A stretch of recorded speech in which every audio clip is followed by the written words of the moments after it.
Process पढ़ी थी कि सेल कैसे बनते हैं, कौन सा सेल किधर से ओरिजिनेट होता है। उसके बाद हमने क्या पढ़ा था, उसके बाद हमने न्यूट्रोफिल्स के बारे में पढ़ा था। आज हम आगे जा रहे हैं अगले सेल्स के बारे में पढ़ने के लिए। तो आज जो पहला सेल हम डिस्कस करेंगे ना, वो पहले सेल की टाइप कौन सी होगी, उस सेल का नाम होगा हमारा कौन सा, एरिथ्रोसाइट्स। एरिथ्रोसाइट्स को दूसरी जबान में हम क्या कहते हैं, आरबीसीज कहते हैं। ठीक है, अपनी जबान में उन्हें क्या कहते हैं, आरबीसीज कहते हैं। वो सेल जिन्हें हम आरबीसीज कहते हैं ना, उन्हें मतलब है मेडिकल की जबान में हम क्या कहते हैं, एरिथ्रोसाइट्स कहते हैं। ठीक है, अच्छा देखें, अब एरिथ्रोसाइट्स के बारे में हम पढ़ने लगे हैं, देखिएगा। बिस्मिल्लाहिर्रहमानिर्रहीम। देखें, अब हमारा टॉपिक है एरिथ्रोसाइट्स है। ठीक है, एरिथ्रोसाइट्स। अब एरिथ्रोसाइट्स में पता है क्या होता है एरिथ्रोसाइट्स। सबसे पहले आपको पता है आरबीसी, हीमोग्लोबिन, ये हर चीज हमने पढ़ी थी पहले लेक्चर में। ठीक है, मतलब आरबीसी के अंदर क्या होता है। आज हम क्या देखने जा रहे हैं, आज हम देखने जा रहे हैं कि जो हमारे आरबीसी होते हैं, ये हमारा जो होते हैं एरिथ्रोसाइट्स, जिन्हें हम कहते हैं। ठीक है, इनको मैं आरबीसी कहूंगा आसानी के लिए। तो ये जो हमारे आरबीसी होते हैं, ये हमारी बॉडी के अंदर क्या काम करते हैं, उसके बाद ये कैसे होते हैं, मतलब इनका स्ट्रक्चर क्या होता है, इनके अंदर क्या क्या चीज प्रेजेंट होती है, ये सारी चीजें आज हम देखेंगे। देखें, सबसे पहली बात जो हमने देखनी है ना इसके अंदर, कि जो हमारा एरिथ्रोसाइट्स होते हैं, एरिथ्रोसाइट्स ये क्या होते हैं, इनका कोई अगर फंक्शन पूछे, इनको कोई मेन फंक्शन पूछे, तो इनका मेन फंक्शन आपकी बॉडी, इनकी आपकी बॉडी के अंदर क्या होगा, कि आपका एरिथ्रोसाइट्स जो है, ये एक जगह से ऑक्सीजन, ये आवाज, बिलाल आप अपनी आवाज बंद कर लें। देखें, अच्छा देखें, आपके जो एरिथ्रोसाइट्स के बारे में हम बात कर रहे हैं ना, आरबीसीज के बारे में, ये इनका कोई आपसे काम पूछे कि आपके जो आरबीसीज होते हैं, इनका आपकी बॉडी में काम क्या होता है, ये क्या करते हैं, एक जगह से ऑक्सीजन को उठाते हैं फेफड़ों से, आपके लंग से, और बॉडी के टिश्यूज तक ले जाते हैं, और बॉडी के टिश्यूज से कार्बन डाइऑक्साइड को उठाते हैं और उठा के किधर लेके आते हैं, आपके लंग्स तक के ले आते हैं। ठीक है, और लंग्स से हम उन्हें एक्सहेल कर देते हैं, ऑक्सीजन को बॉडी में पहुंचाते हैं। ठीक है, और जो हमारी कार्बन डाइऑक्साइड है, उसे क्या है, बॉडी से निकालते हैं, इसमें ये हेल्प करते हैं। तो आरबीसी का अगर कोई आपसे मेन फंक्शन पूछे, मेन काम पूछे, तो आपने क्या बताना है, कि ये क्या करते हैं, कैरी O2 एंड CO2। ठीक है, ये ऑक्सीजन और कार्बन डाइऑक्साइड को कैरी करते हैं। ठीक है, ऑक्सीजन को किधर लेके जाते हैं, हमने पढ़ा था कि ऑक्सीजन को कहाँ लेके जाते हैं, टुवार्ड्स लंग्स, टुवार्ड्स टिश्यूज। ठीक है, किधर लेके जाते हैं, टिश्यूज की तरफ लेके जाते हैं, बॉडी के वो हिस्से जहाँ ऑक्सीजन की जरूरत होती है, वहां पे लेके जाते हैं। ठीक है, बॉडी के डिफरेंट जो बॉडी पार्ट्स है ना, वहां पे ऑक्सीजन को लेके जाते हैं, और जो कार्बन डाइऑक्साइड है उसको किधर लेके जाते हैं, उधर उसको ले जाते हैं, किधर, हमारे लंग्स की तरफ ले जाते हैं। ठीक है, अच्छा ये थे हमारे, इसका इसका काम क्या था, ये हमारी बॉडी के अंदर काम कैसे करता है। अच्छा, अगर ना कोई आपसे इसका स्ट्रक्चर पूछे, कोई आपसे इसका स्ट्रक्चर पूछे कि इसका स्ट्रक्चर कैसा होता है, इसका स्ट्रक्चर कैसा होता है, तो आपने बात याद रखनी कि इसका स्ट्रक्चर होता है बाइकनकेव। ठीक है, अब देखें, इसका स्ट्रक्चर ना इस तरह का होता है। देखिए, इस तरह का ना आपके आरबीसी की ना एक शक्ल होती है। ठीक है, दरमियान से क्या होता है, दरमियान से वो अंदर अंदर की तरफ होता है, इसे कनकेव शेप कहते हैं। ठीक है, इसे हम क्या कहते हैं, ये होता है बाई कनकेव होता है, ये अपीयरेंस क्या है, बाई कनकेव है। ठीक है, बाई कनकेव अपीयरेंस है।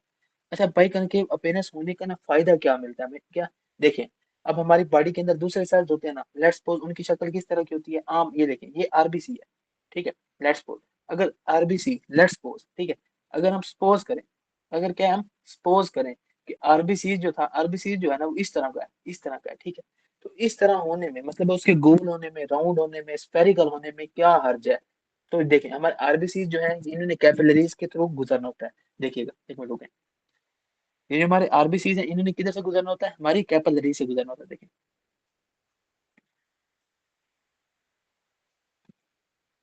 ठीक है, ये हमारी यहाँ कैपिलरीज। ठीक है, अच्छा, इधर से हमारी आरबीसी ने गुजरना होता है। अगर आरबीसी होंगे ना, किस तरह के, इस तरह के होंगे, जो ये वाली चीज है ना, ये मतलब स्फेरिकल या राउंड शेप है, अगर वो इस तरह के होंगे ना, जब वो कैपिलरी से गुजरेंगे, तो वो कैपिलरी से आसानी से नहीं गुजर सकेंगे।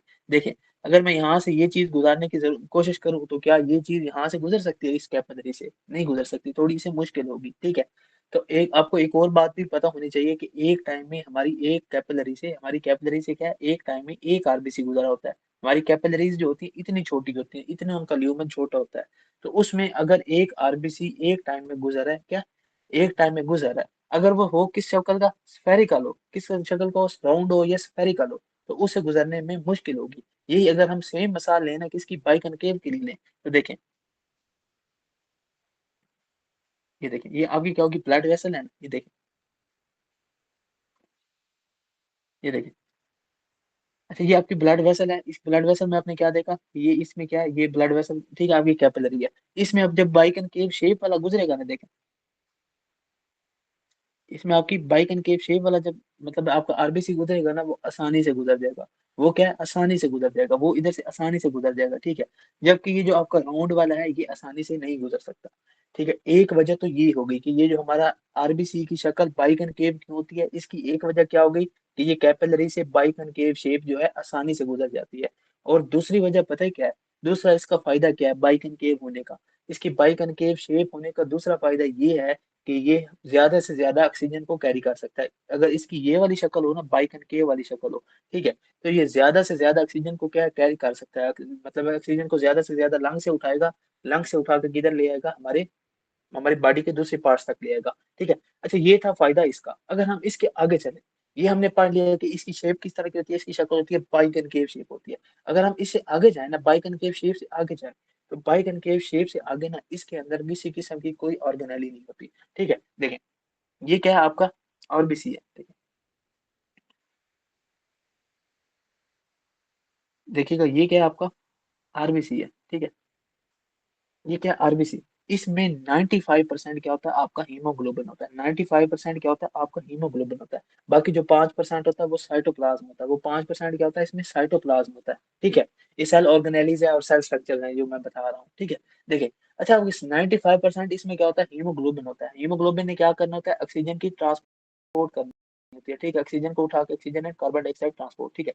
ये जो आरबीसी में भी कौन ये काम करता था, वो ये हीमोग्लोबिन काम करती है, ठीक है। अच्छा देखिए, अब ये बात समझे कि 95% तो जगह हीमोग्लोबिन ने ली हुई है। अगर 95% जगह हीमोग्लोबिन ने पकड़ी हुई है, तो क्या जो बाकी चीजें हैं, बाकी ऑर्गेनेलिज इस 5% में आ सकती हैं, वो उनके लिए मुश्किल होती है। इसलिए आरबीसीज के पास क्या है, आरबीसीज के नीचे आप क्या लिखेंगे, has no organelles, has no organelles, ठीक है। इसके पास क्या ऑर्गेनेलिज नहीं होती। ऑर्गेनेलिज मीन क्या, कि सेल के वो जो स्ट्रक्चर होते हैं, जैसे राइबोसोम हो गए जो प्रोटीन पैदा कर रहे होते हैं, इसी तरह लाइसोसोम्स हो गए जो किसी चीज को किल कर रहे होते हैं, ठीक है। इसी तरह माइटोकॉन्ड्रिया हो गया जो एनर्जी प्रोड्यूस कर रहा होता है। ये सारी चीजें, न्यूक्लियस हो गई, ये सारी चीजें इसमें नहीं होती। जो मेच्योर आरबीसी होता है उसमें क्या है, आपके पास ना कोई मतलब ऑर्गेनेली होती है, ना ऑर्गेनेली में न्यूक्लियस भी आ जाता है, हर चीज आ जाती है। इसीलिए हम इसे ए न्यूक्लिएटेड भी कहते हैं, इसलिए हम इसे आरबीसी को क्या कहते हैं, ए न्यूक्लिएटेड भी कहते हैं, ठीक है।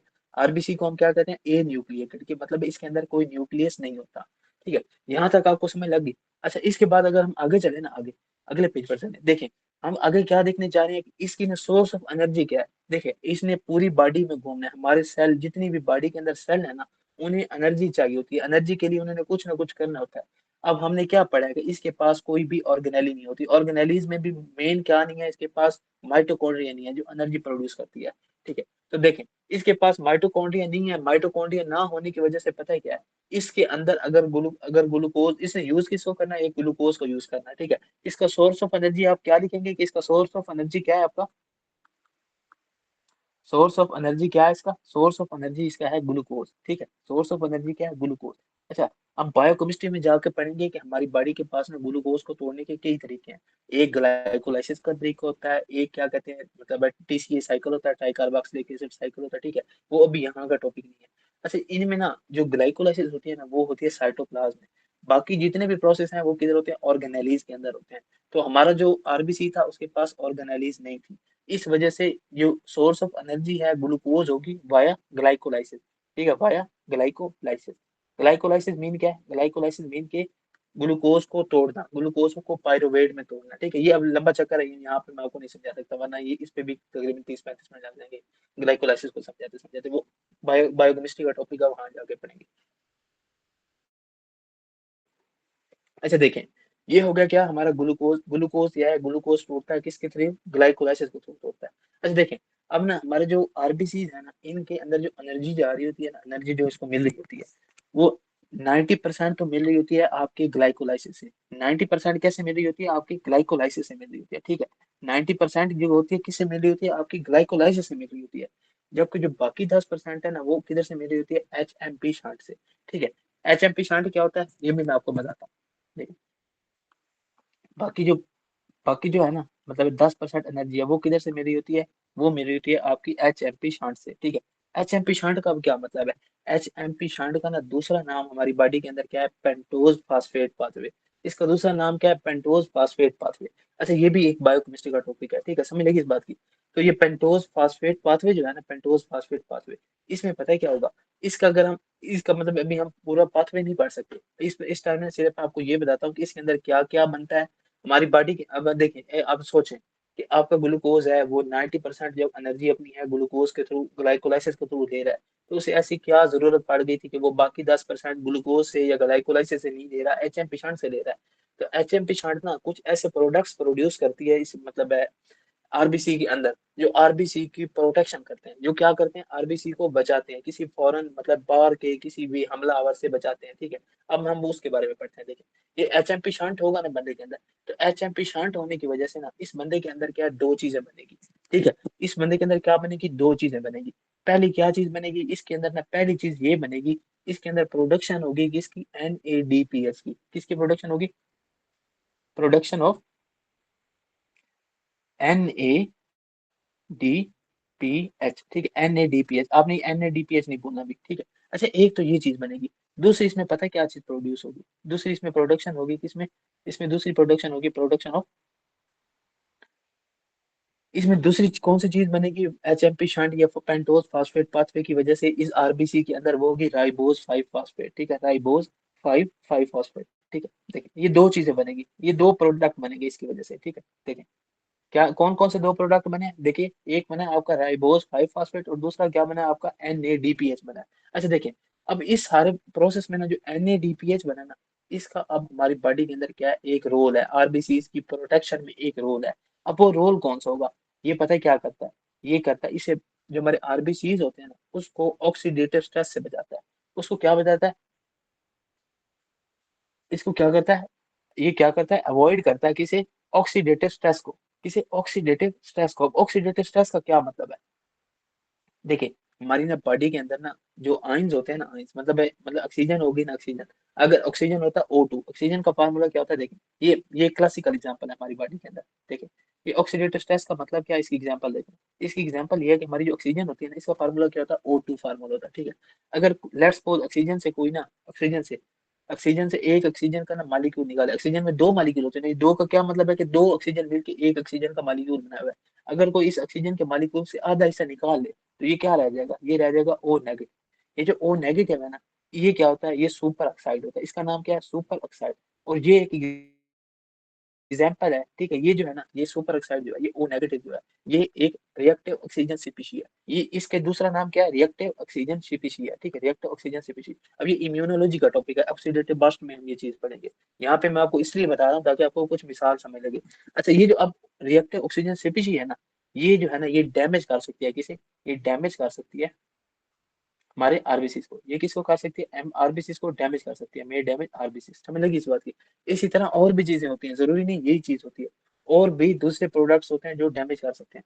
तो इस तरह की चीजों से बचाने के लिए ना हमारी बॉडी के अंदर क्या होता है, ये एनएडीपीएच होता है, क्या होता है एनएडीपीएच, ये क्या करता है, ये इसे अवॉइड करता है, ये बचाता है किसे, ऑक्सीडेटिव स्ट्रेस से बचाता है, ये क्या करता है, इसे ऑक्सीडेटिव स्ट्रेस से बचाता है, ठीक है। समझ लगी यहाँ तक। अच्छा ये था आपके एचएमपी शंट का यहाँ यूज था, समझ लगी इस बात की।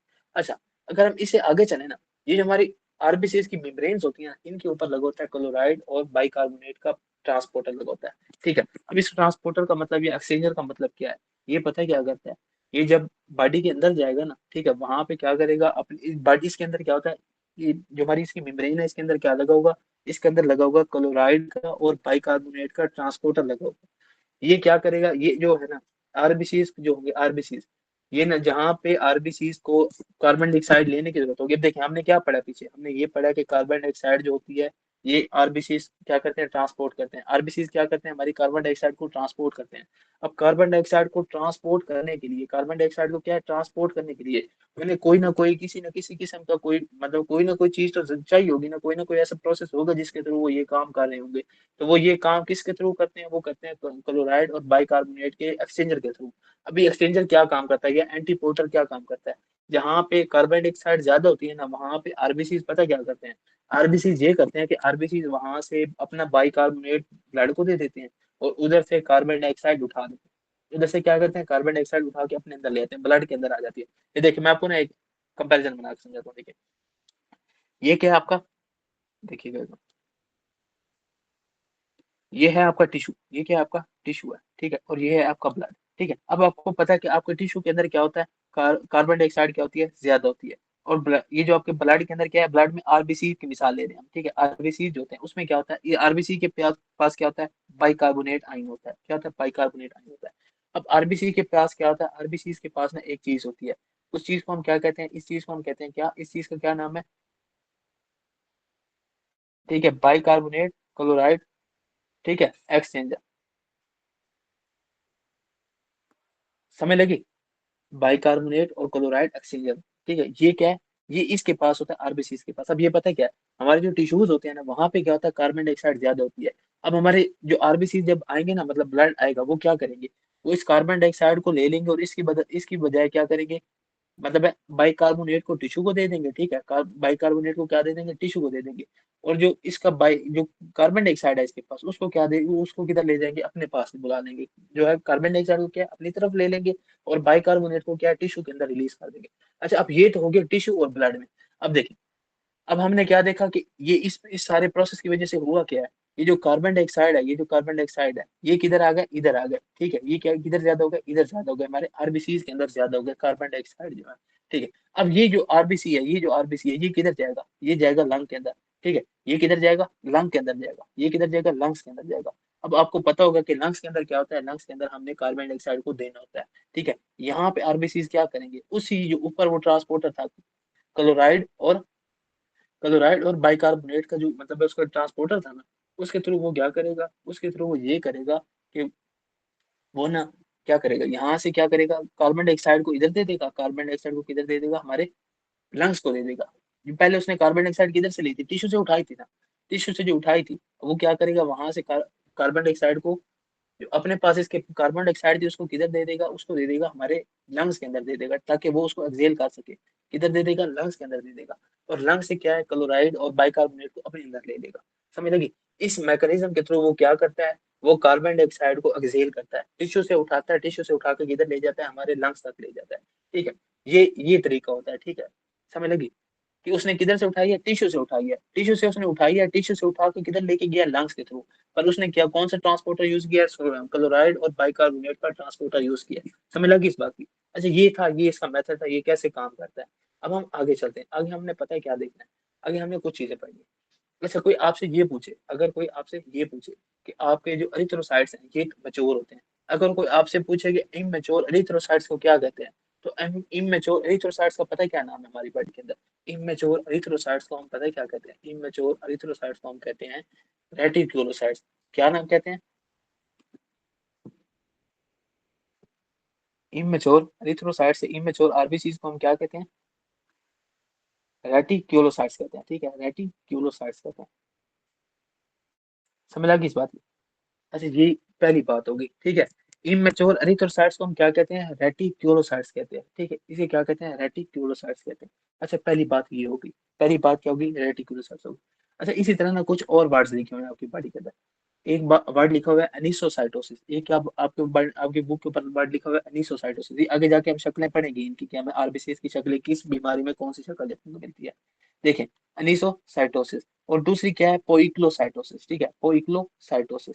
अब देखिए, एनिसोसाइटोसिस का क्या मतलब है और पोइक्लोसाइटोसिस का क्या मतलब है। एनिसोसाइटोसिस का मतलब है वेरिएंग साइजेस, मतलब है आपकी ब्लड के अंदर ना, आपने एक बंदे का सैंपल दिया, आपने उस बंदे के आरबीसी देखे हैं, ब्लड के क्या है, आरबीसी देखे हैं।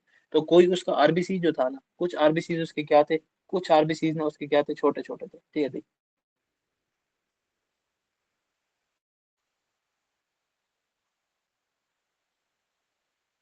ठीक है, देखें, एनिसोसाइटोसिस में क्या होगा, वेरिइंग साइजेस होंगे। अब वेरिइंग साइजेस का क्या मतलब है, इसके कुछ आरबीसी जो है ना, कुछ आरबीसी उनकी शक्ल क्या होगी, कुछ आरबीसी होंगे इतने इतने, कुछ होंगे इतने, ठीक है, कुछ और बड़े होंगे, कुछ और बड़े होंगे, ठीक है।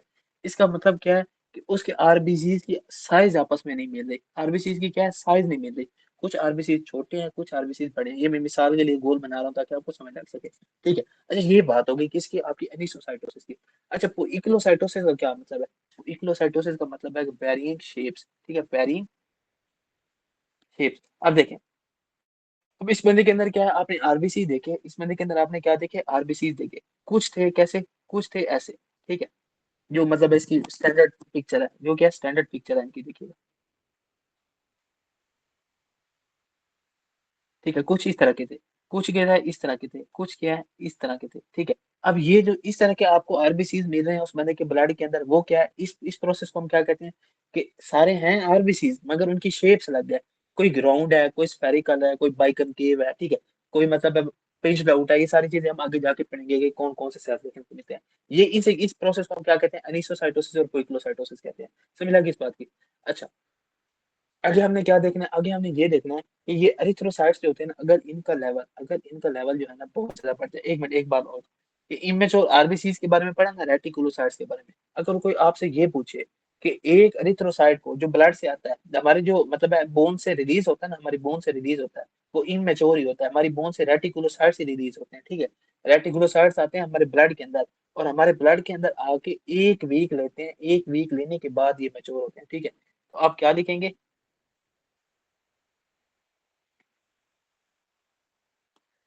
टेक्स 1 वीक टू मेच्योर, ठीक है।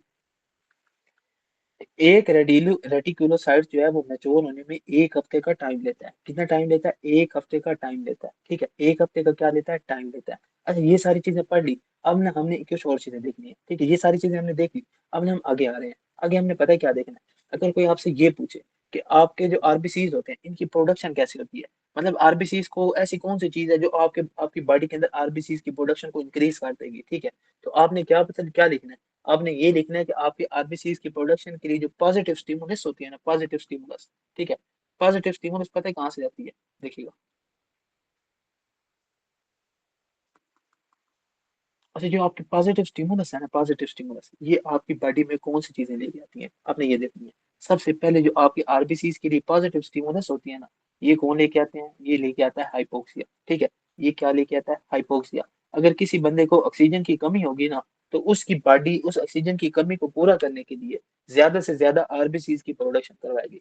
तो नंबर 1 क्या हो गया, हाइपोक्सिया हो गया। और नंबर 2 क्या है आपका, अरिथ्रोपायोटिन। आपका क्या है, अरिथ्रोपायोटिन। और जिन लड़कों ने मुझसे रीनल सिस्टम पढ़ा है वो बताएं कि एरिथ्रोपोइटिन कहाँ से रिलीज होता था, अगर आपको याद है तो। ठीक है, मैं वेट कर रहा हूँ, अदरवाइज एक मैं आपको फिर बताता हूँ अगर आपको नहीं पता तो। अच्छा, हम आगे चलते हैं। आगे हम पता है कहाँ देख रहे हैं, आगे हम देखने जा रहे हैं कि जो हमारी मेम्ब्रेन प्रोटीन्स होती है ना, हमारे आरबीसीज के ऊपर ना कुछ प्रोटीन्स लगी होती हैं। ये कम से कम ना 12-13 टाइप्स की हैं। इनमें हम सिर्फ वो प्रोटीन्स पढ़ेंगे जो इंपॉर्टेंट है। मतलब 3-4 हैं, उनके आपने सिर्फ नाम याद रख लेने हैं, ये आगे एनएलई में थोड़ी इंपॉर्टेंट होते हैं, ठीक है। देखें, मेम्ब्रेन प्रोटीन्स ऑफ आरबीसीज का क्या मतलब है, देखें।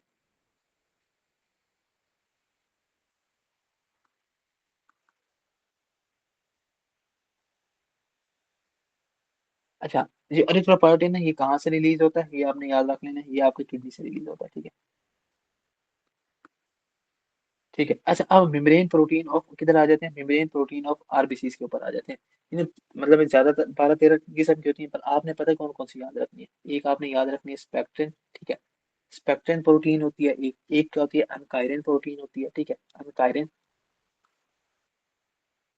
और कौन सी प्रोटीन होती है, और एक आपकी प्रोटीन है उसका नाम है बैंड 3 प्रोटीन, ठीक है। ये नाम है, ये नाम आपने याद रखने हैं, ठीक है। और एक क्या है, प्रोटीन 4.1, ठीक है, प्रोटीन 4.1, ठीक है। और ये स्पेक्ट्रम जो है ना 80% जो है ना आपकी बॉडी का मतलब आरबीसी, एक आरबीसी के 80% जो उसके सरफेस के ऊपर प्रोटीन लगी होती है ना है, वो कौन सी होती है, आपकी स्पेक्ट्रम होती है, ठीक है। ये थी आपकी क्या, आरबीसी के बारे में बात थी। अच्छा, अच्छा, एक बात और जो पीछे रह गई है, देखिए। अगर कोई आपसे ये पूछे आरबीसी का हाफ लाइफ के बारे में पूछे कि आपके आरबीसी का लाइफ स्पैन कितना होता है, अब हमने क्या देखना है, अब हमने देखना है लाइफ स्पैन ऑफ आरबीसी। अच्छा, नॉर्मली हमारी बॉडी के अंदर इनका लाइफ स्पैन कितना होता है, इनका लाइफ स्पैन होता है 120, ठीक है। नॉर्मली इनका लाइफ स्पैन कितना होता है, 120 दिन होते हैं, 120 दिन होते हैं। अच्छा, अगर कोई आपसे ये पूछे, ये क्या है, अडल्ट है, नॉर्मल, ठीक है, अडल्ट। ये जो नौजवान होते हैं उनके अंदर कितना होता है, 120 दिन होता है। अच्छा, कोई आपसे ये पूछे कि आपके जो आरबीसीज हैं, इनके बच्चों के अंदर जो फीटल फीटल आरबीसीज होते हैं, फीटल, उनका कितना ब्लड होता है, उनका कितना हाफ लाइफ होती है, उनका कितना लाइफ स्पैन होता है। तो आपने ये बात याद रखनी है कि उनके जो लाइफ स्पैन होता है ना, वो होता है 80 डेज। वो कितना होता है, 80 डेज होता है, ठीक है। किसके अंदर, फीटस के अंदर कितना आपका लाइफ स्पैन होता है, आपके आरबीसी का 80 डेज होता है। कितना होता है, 80 डेज होता है। अच्छा, अगर आप उससे आगे देखेंगे, 120 दिन और 80 दिन। अगर आप उससे आगे देखेंगे, उससे आगे आप क्या देखेंगे कि अगर आपका जो बच्चा है वो अच्छा, ये तो हमने पढ़ लिया कि अडल्ट के अंदर कितना होता है और फीटल के अंदर कितना होता है। अब हमने एक और चीज पढ़नी है। आपको पता है कि खून जो होता है, ब्लड हम क्या लेते हैं, ब्लड बैंक में ब्लड लेते हैं। ब्लड बैंक मतलब हॉस्पिटल के अंदर होते हैं ब्लड बैंक, जो अपने पास ब्लड को स्टोर रखते हैं, जो अपने पास क्या है, ब्लड को स्टोर रखते हैं। ये कुछ ऐसे लोग होते हैं जिनको ब्लड की जरूरत होती है, तो वो ब्लड, ये किसी को देना होता है तो वो डोनेट करते हैं। वो एक मतलब थैले के अंदर ब्लड को देते हैं। उस थैले के अंदर मतलब है, इस ब्लड की हाफ लाइफ कितनी है, इस ब्लड की हाफ लाइफ है कितनी, 80 डेज है, ठीक है। तो आपने क्या लिखना है, स्टोरेज बैग्स के अंदर कितनी होगी आपकी, जो स्टोरेज बैग्स होंगे ना, स्टोरेज बैग, उनके अंदर इसकी कितनी डेज होगी, 80 डेज होगी, ठीक है। 120 दिन, 80 दिन और 80 दिन, ठीक है, ये समय लगी आपको इस बात की। ये होती है आपकी टोटल हाफ लाइफ होती है किसकी, आपकी आरबीसी की, ठीक है। अरे ये था आपका क्या, एरिथ्रोसाइट्स थे, आरबीसी थे, ठीक है। उम्मीद करता हूँ यहाँ तक आपको मेरी सारी बातें समझ लगी होगी, ठीक है। अगर कोई भी बात आपने पूछनी हो तो आप पूछ सकते हैं, अदरवाइज हम आगे चलते हैं, ठीक है, देखिएगा। अच्छा, हमारा अगला टॉपिक जो है ना वो क्या है, हमारे थ्रोम्बोसाइट्स हैं। इनका दूसरा नाम क्या है, इनको हम प्लेटलेट्स के नाम से भी जानते हैं, इनको हम किस नाम से भी जानते हैं, प्लेटलेट्स के नाम से भी जानते हैं, ठीक है। अच्छा, अगर कोई आपसे ये पूछे कि जो आपके प्लेटलेट्स हैं, आपके जो प्लेटलेट्स हैं, जो आपके प्लेटलेट्स हैं, इनका आपकी बॉडी के अंदर क्या काम होता है, इनका आपकी बॉडी के अंदर क्या काम होता है, और ये किस काम में इन्वॉल्व होते हैं, तो आपने ये बात याद रखनी है कि ये ब्लड को रोकने में इस्तेमाल होते हैं। और ब्लड को रोकने वाले प्रोसेस को हम क्या कहते हैं, ब्लड को रोकने वाले प्रोसेस को हम कहते हैं हीमोस्टेसिस कहते हैं, ठीक है। तो ये किस में इन्वॉल्व होते हैं, involve in primary haemostasis. Haemostasis का मतलब क्या है कि ब्लड को रोकने वाला प्रोसेस, ये क्या करते हैं, ब्लड क्लॉट बनाते हैं, ये क्या करते हैं, ब्लड प्लेक बनाते हैं। समझ लगी इस बात की। अच्छा, कोई आपसे ये पूछे कि आपका जो एरिथ्रोसाइट है, जो आपका एरिथ्रोसाइट है, ओ सॉरी, थ्रोम्बोसाइट है, या आपका क्या क्या नाम है, अल्लाह भला करे, प्लेटलेट्स हैं, इनका आपकी बॉडी के अंदर ये बनते किससे हैं, ये डिराइव किससे होता है। ये कल भी मैंने आपको पढ़ाया था, अब मैं दोबारा पढ़ा रहा हूँ कि ये जो है ये स्मॉल साइटोप्लाज्मिक फ्रेगमेंट्स होते हैं जो कि मेगा कार्योसाइट से बनते हैं। देखें, आपका ना एक बड़ा सारा सेल होता है, एक क्या होता है, बड़ा सारा सेल होता है, ठीक है। इस सेल को हम क्या कहते हैं, इस सेल को हम कहते हैं मेगा कार्योसाइट कहते हैं, इस सेल को हम क्या कहते हैं, मेगा कार्योसाइट्स कहते हैं, ठीक है। अरे जो आपका मेगा कार्योसाइट है ना, ये जब टूटता है, इससे ना छोटे छोटे ना इस तरह के ना प्रोसीजर्स बनते हैं, इस तरह के ना प्रोसेस बनते हैं, ठीक है।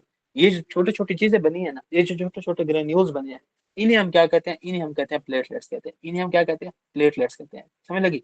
तो ये जो मेगा कैरियोसाइट है, ये जब टूटेगा तो इससे क्या बनेगा, आपके प्लेटलेट्स बनेंगे, इससे क्या बनेगा, आपके प्लेटलेट्स बनेंगे। समझ लगी इस बात की। अच्छा, कोई आपसे ये पूछे कि ये आपकी बॉडी के अंदर कितने दिन तक रहते हैं, तो इनकी लाइफ कितनी होती है, इनकी लाइफ होती है 8 से 10 दिन, ठीक है। ये 8 से 10 दिन तक हमारे ब्लड के अंदर रहते हैं, ठीक है। ये बात भी आपको समझ लगी। अच्छा, अब हम इससे आगे चलते हैं।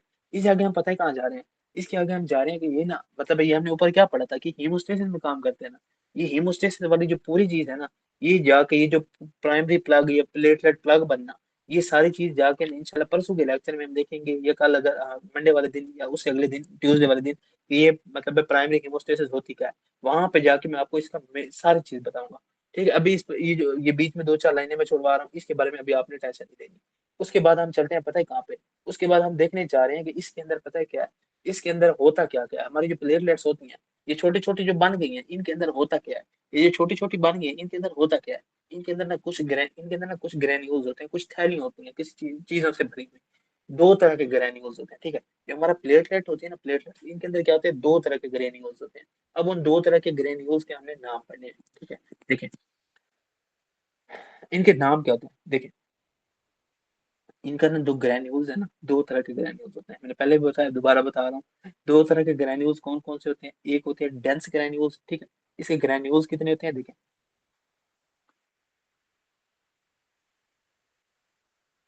अच्छा, प्लेटलेट्स के ग्रैन्यूल्स किस तरह के होते हैं, 2 तरह के होते हैं, एक होते हैं डेंस ग्रैन्यूल्स, ठीक है, डेंस ग्रैन्यूल्स। और दूसरे कौन से होते हैं, आपके अल्फा ग्रैन्यूल्स, ठीक है, अल्फा ग्रैन्यूल्स। अगर कोई आपसे ये पूछे कि आपके जो डेंस ग्रैन्यूल्स होते हैं, इनके अंदर क्या क्या चीजें होती हैं, तो डेंस ग्रैन्यूल के अंदर जो जो चीजें प्रेजेंट होती है ना, उसको याद करने का फार्मूला क्या है, कैश, उनको उसको याद करने का फार्मूला क्या है, कैश, ठीक है। कैश मीन क्या है, कैश से कैल्शियम, ठीक है, ए से एडीपी बनती है, और एस और ऐसे क्या बनता है, एक मिनट हम देख लेते हैं।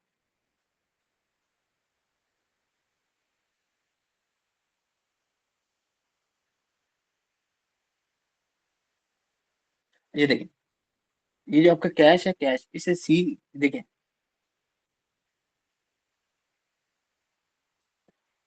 अरे देखें, आपकी जो डेंस ग्रेन्यूल्स है इनके अंदर क्या होता है, कैल्शियम होता है, ठीक है। और क्या चीज होती है, और आपका होता है एडीपी होता है, ठीक है, एडीपी, ऐसे सेरोटोनिन होता है, ठीक है। और क्या होता है, हिस्टामिन होता है, और क्या होता है आपका, हिस्टामिन होता है। ये चार चार चीजें होती हैं इसके अंदर। अच्छा, अगर हम इसके अलावा देखें, इसके बाद हमारा दूसरी चीज क्या है, दूसरी चीज हमारी है अल्फा ग्रैन्यूल। अब जो अगर कोई हमसे ये पूछे कि हमारे अल्फा ग्रैन्यूल्स के अंदर क्या क्या चीज प्रेजेंट होती है, हमारे अल्फा ग्रैन्यूल्स के अंदर वान विलिब्रेंट फैक्टर प्रेजेंट होता है, वान विलिब्रेंट फैक्टर प्रेजेंट होता है, ठीक है। और क्या होता है, फिब्रिनोजेन होती है, फिब्रिनोजेन होती है, ठीक है। और कोई आपसे ये पूछे कि इसके अंदर क्या होते हैं, ठीक है। और कहता है फाइब्रोनेक्टिन होता है, ठीक है। ये चीजें हैं, इन चीजों के नाम है, इनके अंदर प्रेजेंट होते हैं ग्रैन्यूल्स के अंदर। और कहता है आपका प्लेटलेट फैक्टर 4 होता है, ठीक है।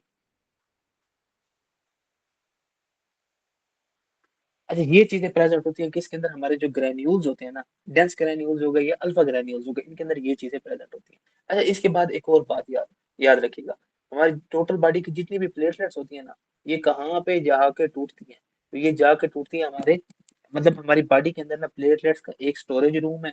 एक तो वो स्टोरेज रूम का भी काम करता है, दूसरा वो प्लेटलेट या ग्रेव यार्ड का भी काम करता है।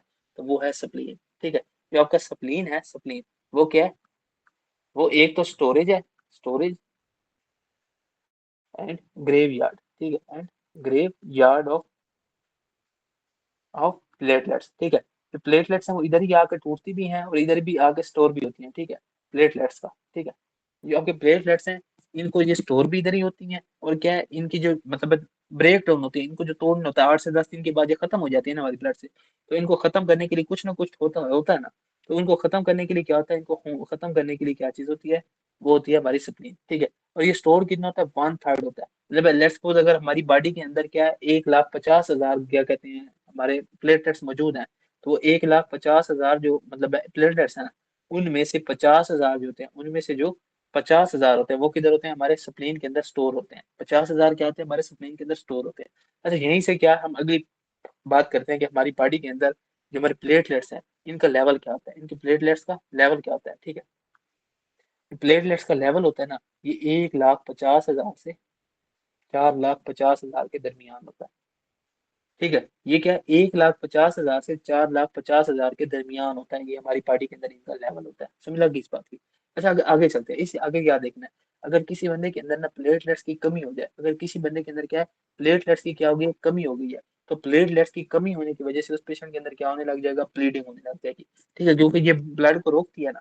तो अगर किसी बंदे के अंदर क्या है, थ्रोम्बोसाइटोपेनिया है, ये प्लेटलेट अपना काम सही तरह नहीं कर पा रही, तो उसके अंदर हमें क्या देखने को मिलेगा, पिटाकिया देखने को मिलेगा। पिटाकिया मीन क्या है, उस पेशेंट के अंदर क्या होगा, उस पेशेंट के अंदर क्या देखने को मिलेगा, ब्लीडिंग देखने को मिलेगी, नाक से ब्लीडिंग हो सकती है। ये कुछ लोगों को नक्सीर फूट पड़ती है गर्मियों में। तो वो नक्सीर क्यों फूटती है, क्योंकि उनके अंदर प्लेटलेट्स की कमी होती है, ठीक है। ये प्लेटलेट्स की कमी होने की निशानदेही है नक्सीर फूटना। अच्छा, उसके बाद ना अगर कोई आपसे ये पूछे कि ऐसी कौन सी चीज हमारी बॉडी के अंदर जो प्लेटलेट्स की प्रोडक्शन करवाती है, तो आपने याद रखना है उस एंजाइम, उस हार्मोन का नाम क्या है, थ्रोम्बोपायोटिन। उसका नाम क्या है, थ्रोम्बोपायोटिन।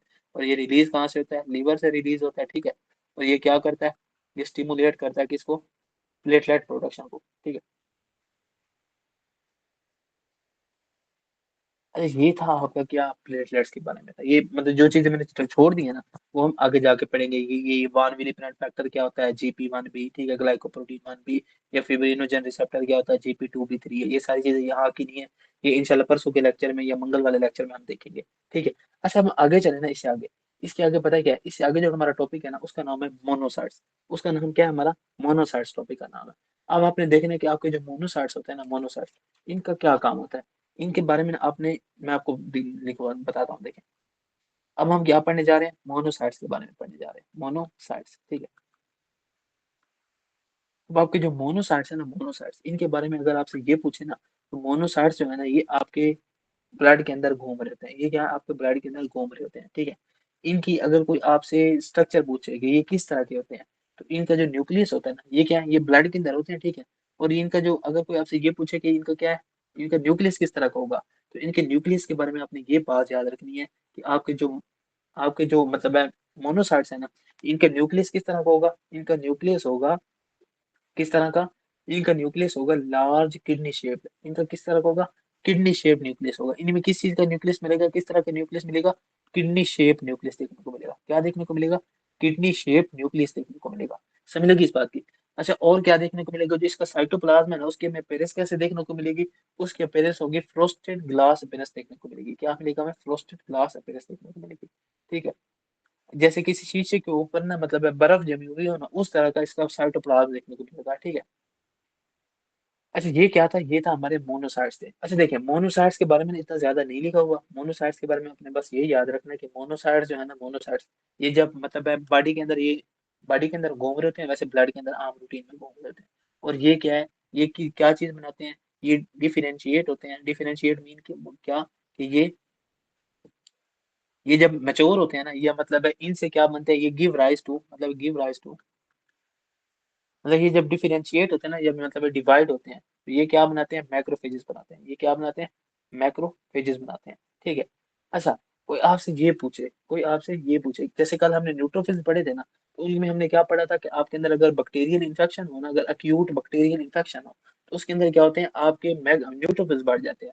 इसी तरह अगर कोई आपसे ये पूछे, इसी तरह क्या है, आपसे कोई ये पूछे कि मोनोसाइट्स किन कंडीशन में बड़े होते हैं, तो आपने ये बात याद रखनी है कि आपके जो मोनोसाइट्स है ना, मोनोसाइट इंक्रीज तब होते हैं जब आपके अंदर क्रोनिक बैक्टीरियल इन्फेक्शन हो। जब आपके अंदर क्या? क्रोनिक बैक्टीरियल इन्फेक्शन हो। ठीक है। जब आपकी बॉडी के अंदर क्या? क्रोनिक बैक्टीरियल इन्फेक्शन चल रहा है ना, तब आपकी बॉडी के अंदर कौन से सेल बड़े हुए होंगे? आपके मोनोसाइट्स बड़े हुए होंगे।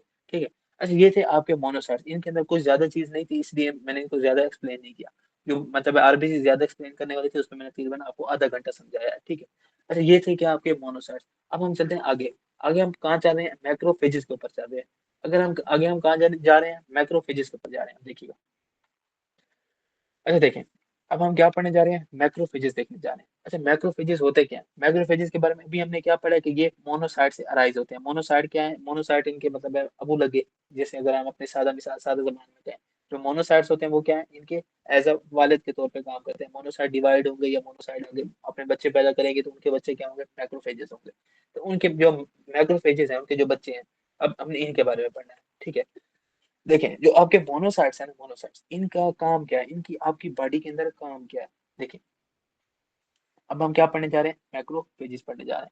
अगर कोई आपसे ये पूछे कि जो आपके मैक्रोफेजेस हैं, इनका आपकी बॉडी के अंदर काम क्या है? ये करते क्या क्या है? सबसे पहले, ये क्या है? मैक्रोफेज है। अच्छा, मैक्रोफेज का अगर आप मतलब समझे ना, मैक्रोफेज का आप मतलब समझे, तो मैक्रोफेज का लफ्जी मतलब ये बनता है मैक्रो लार्ज। ठीक है। और फेज क्या है? खाने वाला। तो इसका मतलब क्या है कि बड़ी बड़ी चीजें खाने वाला, बड़ी बड़ी मतलब चीजों को फैगोसाइटोस करने वाली चीज को हम क्या कहते हैं? मैक्रोफेज कहते हैं। समझ लगी इस बात की? अच्छा, ये मैक्रोफेज है ना, ये करता क्या है? ये ना, आप देखिए, ये किसको फैगो, अब हमने इसका नाम तो पढ़ लिया ना कि ये ईट करता है, ये फैगोसाइटोस करता है। तो ये फैगोसाइटोस किस चीज को करेगा? अभी आपने देखना है फैगोसाइटोस। ये फैगोसाइटोस किन चीजों को कर रहा है? अब आपने इसके बारे में देखना है। सबसे पहले ये बैक्टीरिया को फैगोसाइटोस करेगा। ये किसको करेगा? ईट किसको खाएगा? बैक्टीरिया को खाएगा। और क्या चीज, और क्या काम करेगा? और कौन सी ऐसी चीज है जिसको ये खाएगा? अब अपने उसके बारे में देखना है। और उसके बाद ये खाएगा किसको? ये खाएगा हमारे सेल के डेब्रिस को। अब सेल के डेब्रिस को क्या मतलब है? कि हमारे सेल का जो कूड़ा क्रिकेट होता है ना, ये उसको खाएगा। मतलब जो हमारी बॉडी के अंदर जिन चीजों की जरूरत नहीं रहती ना, ये उन चीजों को खाएगा। उसके बाद और क्या चीजें हैं? उसके बाद है हमारे सेनेसेंट आरबीसीज। मतलब जो आरबीसीज खराब हो जाते हैं, आरबीसीज बूढ़े हो जाते हैं, उनको कौन मतलब है, उनको कौन निकलेगा? अब देखिए, हमारे जो स्प्लीन होते हैं ना, स्प्लीन के अंदर भी मैक्रोफेजेस होते हैं, जिन्होंने हमारे आरबीसीज को खाना होता है। ठीक है, ये मैंने शायद आपको पहले नहीं बताया कि हमारे आरबीसीज भी जाके हमारे स्प्लीन के अंदर ही टूटते हैं। समझ लगी इस बात को? तो हमारे स्प्लीन के अंदर जो मैक्रोफेजेस होते हैं, वो क्या करते हैं? आरबीसीज को खाते हैं। अब हमारे जो स्प्लीन वाले आरबीसीज हैं, वो क्या कहेंगे? आरबीसीज को खाएंगे। तो ये क्या करता है? आरबीसीज को भी खाता है। किधर? स्प्लीन के अंदर। ठीक है। अच्छा, ये सारी चीजें हमने पढ़ ली, ये सारी चीजें हमने पढ़ ली कि ये कहाँ से अराइज होते हैं? ये अराइज होते हैं हमारे मोनोसाइट से अराइज होते हैं। और मोनोसाइट से अराइज होकर ये क्या करते हैं? इन सारी चीजों को खाते हैं। अच्छा, कोई हमसे ये पूछे कि जो हमारे मैक्रोफेजेस हैं, इनको कौन सी चीज है जो स्टिमुलेट करेगी? ऐसी कौन सी मतलब चीज है, जो ऐसा कौन सा फैक्टर है हमारी बॉडी के अंदर, ये ऐसे कौन सा केमिकल फैक्टर है जो अगर रिलीज होगा, तो वो क्या है? हमारे मैक्रोफेज को एक्टिवेट कर देगा। तो आपने उसके बारे में याद रखना है कि ये एक्टिवेट होता है किससे? हमारे इंटरफेरॉन गैमा से। ये किससे एक्टिवेट होता है? इंटरफेरॉन गैमा से। देखिएगा, इंटरफेरॉन गैमा, ये इंटरफेरॉन गैमा से क्या करते हैं, इंटरफेरॉन गैमा इसे स्टिमुलेट करता है किसी हमारे मैक्रोफेजेस को, कि वो ये जहाँ पे इंटरफेरॉन गैमा रिलीज होगा ना, वहां पे मैक्रोफेजेस आएंगे और जिधर से रिलीज हो रहा है उस चीज को आके खा जाएंगे। समझ लगी इस बात की? अच्छा ये बात हमने पढ़ ली। अब हमने ना एक बात और पढ़नी है। हमारी ना बॉडी के अंदर ना देखिए, अल्लाह ताला ने हमारी बॉडी के अंदर एक मुकम्मल निजाम बनाया हुआ है। उस निजाम के तहत ये होता है कि अगर हमारी बॉडी के अंदर कोई बाहर से कोई भी सेल आया ना, अगर हमारी बॉडी के अंदर क्या है, बाहर से कोई भी सेल आया, तो बाहर से जो भी सेल आ रहा है ना, ये उसको ना क्या करते हैं, हमारी बॉडी के अंदर कुछ ऐसे सेल होते हैं जो उन ना बाहर से आने वाली चीजों को निशानदेही करते हैं। निशानदेही करके क्या है, उनको लेके जाते हैं हमारे किधर, हमारे जो सेल हैं, दूसरे सेल जो मतलब है बड़े हैं ना, जिनको जिन्होंने मारना होता है। देखिए इसकी मैं मिसाल आपको ये समझाता हूँ। अगर बॉर्डर पर, अगर आप मतलब एक फौजी बॉर्डर पर खड़ा है, उसने किसी मतलब है बाहर के किसी बंदे को पकड़ा है, तो वो वहीं पे उसे खुद मार देगा या उसको लेके जाएगा मतलब है अंदर, मतलब अंदर मुल्क के अंदर ले जाएगा, मुल्क के किसी बड़े अफसर के पास ले जाएगा या अदालत में ले जाएगा। ठीक है, तो फौजी ने क्या है, बॉर्डर पर पकड़ा है, बॉर्डर पर पकड़ के किधर ले गया आपके, बॉर्डर से पकड़ के किधर ले गया आपके, मतलब है जज के पास ले गया, अदालत में ले गया उसको सजा दिलवाने के लिए। इसी तरह यहाँ पे क्या होता है कि हमारी बॉडी के अंदर कुछ सेल्स होते हैं, उनको हम क्या कहते हैं, एंटीजन प्रेजेंटिंग सेल्स। वो क्या करते हैं, हमारी बॉडी के अंदर कोई भी चीज अगर बाहर से आई है ना, उसको वो पकड़ते हैं, उसको पकड़ कर किधर ले जाते हैं, हमारी बॉडी के वो वाले अदालत वाले सेल्स जो क्या करते हैं, जिन्होंने मतलब है दूसरे बाहर से आई हुई चीजों को किल करना होता है। तो वो ऐसे सेल्स जो मतलब है एज एंटीजन प्रेजेंटिंग सेल्स मतलब काम करते हैं। तो वो तीन चार हैं, देखिए उनका नाम क्या है, उनका नाम क्या है। तो एक आपने एक तो बात ये याद रखनी है कि आपके मैक्रोफेजेस, ठीक है। अब हमने क्या देखना है, एंटीजन प्रेजेंटिंग सेल्स, ये आपके इम्यूनोलॉजी का टॉपिक है, ठीक है। ये मैं आपको सिर्फ एक्स्ट्रा करवा रहा हूँ कि ये आपके एंटीजन प्रेजेंटिंग सेल्स कौन कौन से होते हैं। आपके एंटीजन प्रेजेंटिंग सेल्स पहला कौन सा होता है, आपका बी सेल होता है। पहला कौन सा होता है आपका, बी सेल होता है। फिर कौन सा होता है, फिर होता है आपका मैक्रोफेज होता है, ठीक है। और तीसरा कौन सा होता है आपका, डेंड्राइटिक सेल्स होते हैं, ठीक है।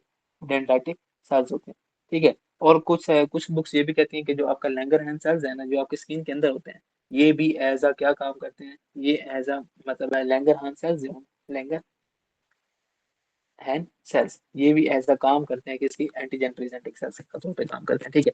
ये हो गए आपके क्या, चार पांच किस्म के लैंगरहॉर्न सेल्स हो गए। अच्छा आपने एक और बात और भी याद रखनी है, ये क्या करते हैं, हमने ऊपर क्या पढ़ा कि ये मैक्रोफेज के तौर पे काम करते हैं, और ये फेगोसाइटोस काम कर फेगोसाइटोसिस करवाते हैं। अब फेगोसाइटोसिस करवाते हैं इसका मतलब क्या है, ये कुछ सेल्स को मारेंगे, ये क्या सेल्स जो बैक्टीरिया आ रहे हैं उनको किल करेंगे। अच्छा हमारी ना बॉडी के अंदर ना कुछ ऐसी बीमारियां भी हैं, हमारी बॉडी के अंदर क्या है,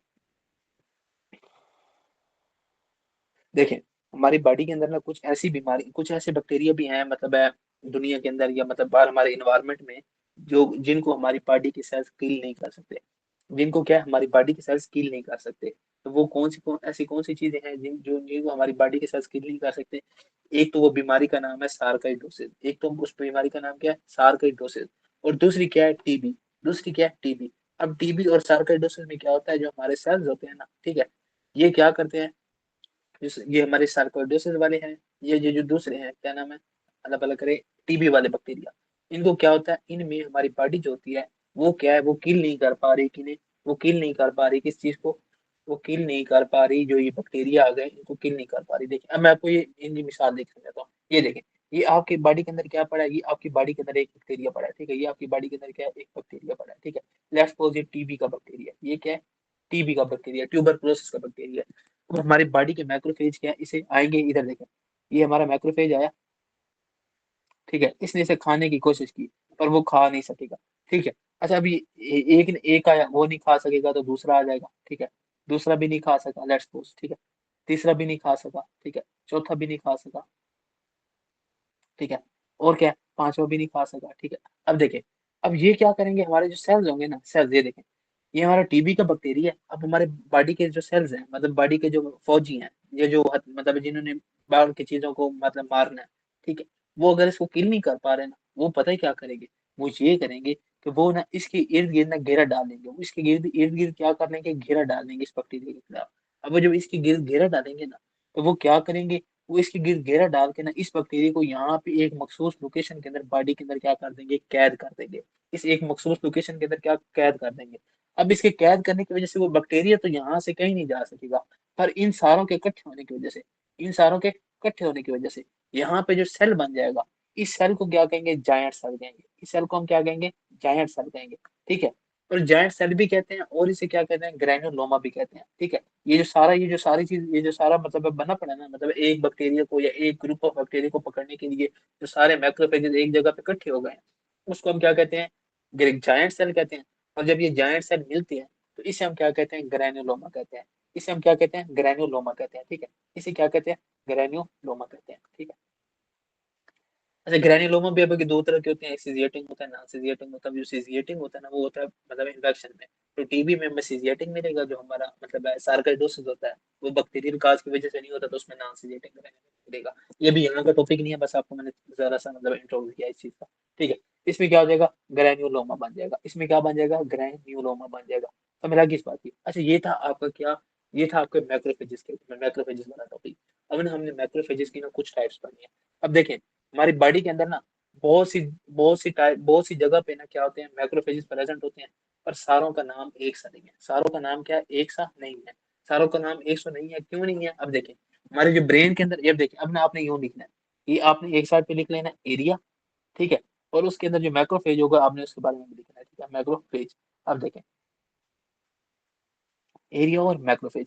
एरिया और मैक्रोफेज का क्या मतलब है, देखें एरिया क्या है, लेट्स सपोज पहला एरिया हमारा ब्रेन। ठीक है, पहला एरिया क्या है हमारा, ब्रेन है। ठीक है, पहला एरिया हम ले लेते हैं ब्रेन। ठीक है, अच्छा इसी तरह अगर दूसरा मतलब एरिया के नाम लिख लेते हैं, फिर मैं आपको ये बताता जाता हूँ कि इनके अंदर कौन कौन से मैक्रोफेजेस होंगे। ठीक है, लंग्स हो गए, और क्या हो गया आपका लीवर हो गया, और क्या हो गया आपका स्प्लीन हो गया। ठीक है, स्प्लीन, और क्या है आपका किडनी हो गया। ठीक है, और क्या है आपका स्किन हो गया, और कौन सी चीज है, और आपके हो गए बोन हो गया। ठीक है, ये अब ये सारी चीजें है ना, ये जो सारी जगह हैं, इनके अंदर मैक्रोफेजेस कौन कौन से प्रेजेंट होते हैं देखने आपने। देखें, सबसे पहले आपके ब्रेन के अंदर अगर कोई आपसे पूछे कि आपके ब्रेन के अंदर जो मैक्रोफेजेस प्रेजेंट होते हैं उनका नाम क्या होता है, उनको आप किस नाम से जानते हैं, उसका नाम है माइक्रोग्लिया। ठीक है, उसका नाम क्या है, माइक्रोग्लियल सेल्स। ठीक है, माइक्रोग्लियल सेल्स। ठीक है, समझ आ गई इस बात की। अच्छा अगर आपसे कोई ये पूछे कि आपके लंग्स के अंदर जो मैक्रोफेजेस होते हैं उनका नाम क्या होता है, उनका नाम होता है एल्व्यूलर मैक्रोफेज। उनका नाम क्या होता है, एल्व्यूलर मैक्रोफेज होता है। अच्छा, इसी तरह कोई आपसे लीवर के बारे में पूछे तो लीवर के बारे में आपने क्या याद रखना है, इन इन लीवर में जो मैक्रोफेज प्रेजेंट होंगे उनका नाम क्या होगा, कफर सेल्स होगा। उसका नाम क्या होगा, कफर सेल्स होंगे। ठीक है, ऐसे स्प्लीन के अंदर कोई आपसे पूछे तो उसका नाम होगा हिस्टियोसाइट होगा। ठीक है, हिस्टियोसाइट्स होंगे। ठीक है, अच्छा इसी तरह आपके किडनी के अंदर कौन से सेल्स होंगे, किडनी के अंदर होंगे आपके मिजेंजियल सेल्स होंगे। ठीक है, मिजेंजियल सेल्स होंगे। अच्छा इसी तरह अगर आपके स्किन के अंदर चले तो स्किन के अंदर कौन से सेल्स होंगे पता है, लैंगर हैंड सेल्स होंगे। लैंगर हैंड सेल्स देखने को मिलेंगे। ठीक है, और इसी तरह अगर हमारी बोन के बारे में बात करें कि बोन के अंदर कौन से मतलब माइक्रोफेजेस होते हैं, उनका नाम क्या होता है, तो उनका नाम होता है ओस्टियोब्लास्ट होता है, ओस्टियोब्लास्ट होते हैं। समझ लगी इस बात की। ये सारे सेल्स होते हैं कि हमारी बॉडी के अंदर, पूरी बॉडी के अंदर जितने भी मैक्रोफेजेस पड़े हैं ना, जिस जगह पे होंगे ना उस जगह पे उनका नाम अलग अलग होगा। दिमाग में होंगे तो उनको हम माइक्रोग्लियल सेल कहेंगे। ठीक है, लंग्स के अंदर होंगे तो उन्हें एल्वियुलर मैक्रोफेज कहेंगे। लीवर में होगा तो कफर सेल्स कहेंगे। ठीक है, बोन में होगा तो ओस्टियोब्लास्ट कहेंगे। इसी तरह इंसानों का नाम है। ठीक है, ये क्या थे, ये थे आपके मैक्रोफेजेस के नाम, कि आपके फलान जिस्म के किस हिस्से में मैक्रोफेज पड़ा है और उसका क्या नाम होगा। ठीक है, हर जगह पे जहां जहां होगा उनका एक अलग नाम होगा। ठीक है, लीवर में है तो उसका अलग, स्प्लीन में है तो अलग, किडनी में है तो अलग, लीवर में लंग में है तो अलग। ठीक है, ब्रेन में, स्किन में, हर जगह पे अलग अलग नाम होगा इनका। अच्छा, अब आपने एक बात और याद रखनी है। वो बात कौन सी है, ये आपका जो लिपिड ए होता है ना, ये देखें आपकी बुक के ऊपर लिखा हुआ कि लिपिड ए जो है ना, लिपिड ए वो क्या है, ये बैक्टीरिया के ऊपर ना, देखें अब ना हम जब माइक्रो पढ़ेंगे ना, हम उसमें ना वायरुलेंस फैक्टर्स के बारे में पढ़ेंगे। ऐसी चीजें जो बैक्टीरिया के अंदर होते हैं और बंदे के अंदर बीमारी काज करवाती है, उन चीजों को हम क्या कहते हैं, वायरुलेंस फैक्टर कहते हैं। अब जो हमारा बैक्टीरिया होता है ना, उसके पास क्या होता है, लिपिड ए होता है। उसके पास क्या होता है, लिपिड ए होता है, जो बाइंड करता है CD14। अब अगर कोई आपसे ये पूछे कि CD14 क्या है, ये रिसेप्टर है मैक्रोफेज के ऊपर। ये क्या है, मैक्रोफेज के ऊपर रिसेप्टर है, उसका नाम क्या रखा हुआ है हमने, CD14 रखा हुआ है। ये जो हमारा देखें, अब जो हमारा लिपिड ए है ना, ठीक है, ये जो हमारा लिपिड ए है ना, लिपिड ए, ठीक है, ये किसकी तरफ से आ रहा है, बैक्टीरिया की तरफ से आ रहा है। ये कौन सी बैक्टीरिया की तरफ से आ रहा है, बैक्टीरिया। और बैक्टीरिया भी अगर आप याद रखना चाहते हैं तो बैक्टीरिया कौन सा है, ग्राम नेगेटिव बैक्टीरिया। ये बैक्टीरिया भी कौन सा है आपका, ग्राम नेगेटिव बैक्टीरिया। अब ये ग्राम नेगेटिव बैक्टीरिया का क्या मतलब है, ये ग्राम पॉजिटिव, यहाँ पे मैं आपको समझाऊं तो ये लंबा प्रोसेस हो जाएगा। ठीक है, ये आपने माइक्रो में पढ़ना है, ये माइक्रो में हर चीज डिटेल के साथ हम पढ़ेंगे। तो लिपिड ए क्या है, ये आपके ग्राम नेगेटिव बैक्टीरिया के ऊपर होता है। ठीक है, लिपिड ए उनका वायरलेंस फैक्टर है। ये किसके साथ मिलता है, ये अटैच होता है किसके साथ, ये अटैच होता है हमारे CD14 के साथ। और ये आपका CD14 क्या होता है, ये CD14 आपके जो मैक्रोफेजेस है ना, उनका रिसेप्टर है। ये क्या है, आपके मैक्रोफेजेस का रिसेप्टर है, रिसेप्टर ऑफ मैक्रोफेजेस, ठीक है। अच्छा, ये दोनों चीजें जब मिल जाएंगी, CD14 और लिपिड ए मिल जाएगा, इसकी वजह से आपकी बॉडी के अंदर आपको देखने को क्या मिलेगा, इन दोनों का रिजल्ट क्या देखने को मिलेगा, इन दोनों का रिजल्ट ये होगा कि आपकी बॉडी के अंदर क्या हो जाएगा, आपकी बॉडी के अंदर सेप्टिक शॉक हो जाएगा। सेप्टिक शॉक क्या है कि आपकी बॉडी के अंदर क्या है, ये जो आपके बैक्टीरिया हैं ये आपकी बॉडी के अंदर आ गए हैं, ठीक है। तो ये सेप्सिस करवाएगा, सेप्सिस की वजह से क्या हो जाएगा, आपका सेप्टिक शॉक हो जाएगा। तो इसका रिजल्ट क्या आप देखेंगे, इसका रिजल्ट ये होगा कि आपके अंदर क्या मिलेगा देखने को, सेप्टिक शॉक देखने को मिलेगा। अब सेप्टिक शॉक हो गया। अच्छा, अगर कोई आपसे ये पूछे कि आपकी बॉडी के अंदर अगर सेप्टिक शॉक हो गया तो उसके अंदर आप ट्रीटमेंट क्या करेंगे, तो उसके अंदर आपने पहला ट्रीटमेंट पता है क्या करना है, ये लिख लें, अभी बुक के ऊपर नहीं लिखा होगा, सेप्टिक शॉक का ट्रीटमेंट क्या लिखेंगे आप। सेप्टिक शॉक का ट्रीटमेंट ये होगा कि आप इसके अंदर क्या देंगे, आप इसके अंदर एपिनेफ्रीन देंगे। एपिनेफ्रीन या नॉर एपिनेफ्रीन, एक मिनट देख लीजिए।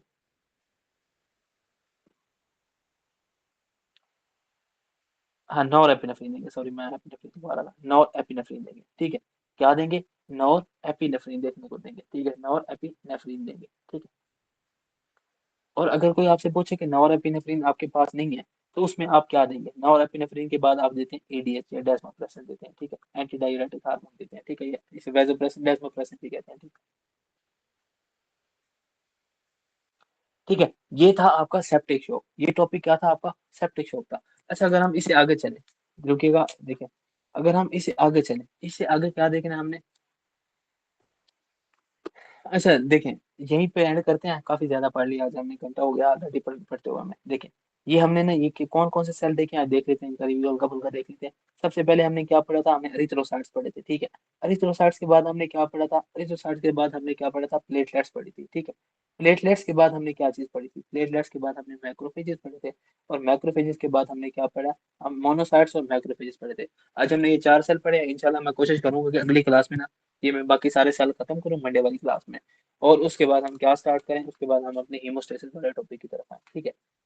अच्छा, ये एक और ऐलान करना था कि ना, कि जो हमारी क्लासेस है ना, ये ट्रायल क्लासेस हैं, इनके बारे में आप अपने ग्रुप मेट से अपने दोस्तों को भी बता सकते हैं, ठीक है, अगर आपको हमारा मेथड ऑफ टीचिंग पसंद आया तो। और इसकी हमारी फीस बिल्कुल एवरेज मुनासिब सी है, 1000 PKR पर मंथ, ठीक है। इसमें एक एक महीने में हम तकरीबन 1.5 सिस्टम पढ़ लेते हैं, समझ लगी इस बात की। तो आप इसके बारे में आगे भी बता सकते हैं, ठीक है। और इंशाल्लाह 1-2 दिन तक ना ये जो हमारी ट्रायल क्लासेस है ना, ये खत्म हो जाएंगे, मतलब ट्रायल क्लासेस के जो वीडियोस हैं ये आपको उधर मिल जाएंगे यूट्यूब के ऊपर, ठीक है। और उसके बाद हमारी पेड क्लासेस स्टार्ट होगी, फिर आप ऐसे जिसने भी कंटिन्यू करना हो तो वो 1000 PKR पर मंथ दे के स्टार्ट कर सकता है, ठीक है। और इंशाल्लाह आपको इससे फायदा हासिल होगा। और हमारा ये दावा है आप लोगों के लिए कि आप ना अगर कॉन्टिन्यूसली 15 से 20 दिन क्लासेस देते रहते हैं ना, ठीक है, तो 15 से 20 दिन के बाद आप अपने अंदर वाजे चेंज देखेंगे कि आपके अंदर कोई ना कोई चेंज आया है, कि आपके अंदर कुछ ना कुछ हासिल हुआ है आपको ये 15 दिनों में, ठीक है। अच्छा, ये थी आज की क्लास, ठीक है। आप भाई यहाँ इस आज की क्लास को यहीं पे कैंसिल खत्म करते हैं, बाकी इंशाल्लाह मिलेंगे मंडे वाले दिन, ठीक है। ओके, अल्लाह हाफिज। हाँ मुजफ्फर।